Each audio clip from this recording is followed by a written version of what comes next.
Eroplano bumagsak sa dagat na sakop ng San Fernando, La Union. Sugatan ng pilot instructor at estudyante nito at nagpapagaling pa sa ospital. Iniimbestigahan pa ang dahilan ng pagbagsak na nangyari sa gitna ng test flight. Madilaw at mabahong tubig inirereklamo ng ilang Manila Water customers sa ilang bayan sa Rizal.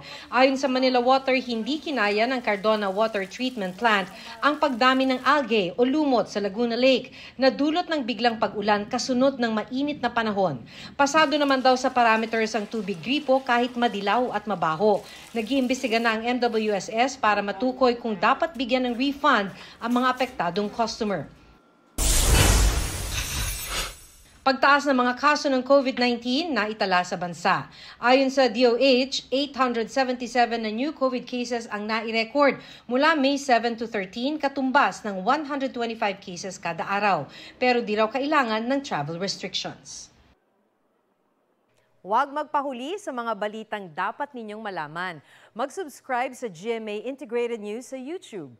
Sa mga kapuso abroad, subaybayan nyo kami sa GMA Pinoy TV at sa www.gmanews.tv.